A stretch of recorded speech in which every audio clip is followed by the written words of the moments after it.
Gas cylinder भरवाने जा रहे हो तो रुक जाओ, क्योंकि अब आप और मैं अगले 25 दिनों तक अपने घरों का दूसरा सिलेंडर नहीं खरीद पाएंगे। और ये बड़ा फैसला लिया है भारत सरकार ने। दरअसल ईरान इजराइल वॉर के चलते हालात इतने बिगड़ चुके हैं कि स्ट्रीट ऑफ हॉर्मुज जैसे सेंसिटिव रास्ते भी ब्लॉक कर दिए गए हैं ईरान के द्वारा।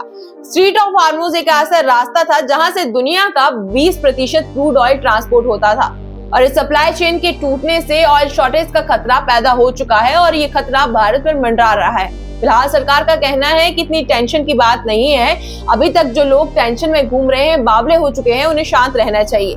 लेकिन इसका असर दिख रहा है, क्योंकि आज सरकार ने एक इमरजेंसी मीटिंग बुलाई थी और इस मीटिंग में ये तय हुआ कि एसेंशियल कमोडिटी एक्ट 1955 को लागू कर दिया गया। इस कानून का सीधा मतलब ये है कि अब सरकार तय करेगी कि कौन सी चीज कितनी मात्रा में मिलेगी, ताकि कोई जमाखोरी ना कर सके। यानी कि अगर आप सोच रहे हैं कि जी आज मैंने सिलेंडर भरवा लिया और अगर कल को शॉर्टेज हो गई तो क्या होगा, तो चलिए दूसरा सिलेंडर भी हम भरवा लेते हैं, तो सरकार आपको यहाँ रोकती है और कहती है कि आज तो भरवा लिया, अब आपको दूसरा सिलेंडर चाहिए तो भाई साहब आपको अगले 25 दिनों तक इंतजार करना पड़ेगा।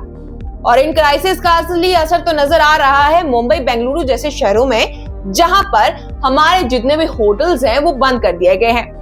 मुंबई में 20% और बेंगलुरु जैसे इलाकों में सभी होटल्स बंद हो चुके हैं। बेंगलुरु होटल एसोसिएशन ने एक स्टेटमेंट जारी किया है कि जब तक ये ऑयल क्राइसिस और ये एलपीजी क्राइसिस खत्म नहीं हो जाते तब तक बेंगलुरु में होटल नहीं खुलेंगे, क्योंकि जी जब तक गैस ही नहीं होगी तब तक खाना कैसे बनेगा।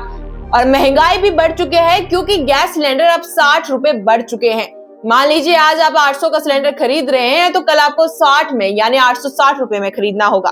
अब देखना ये होगा कि ये शॉर्टेज टेम्परेरी है या फिर परमानेंट, या ये कितनी भयानक जा सकती है, क्या लॉकडाउन जैसी सिचुएशन आ सकती है, ये तो आगे ही पता चलेगा।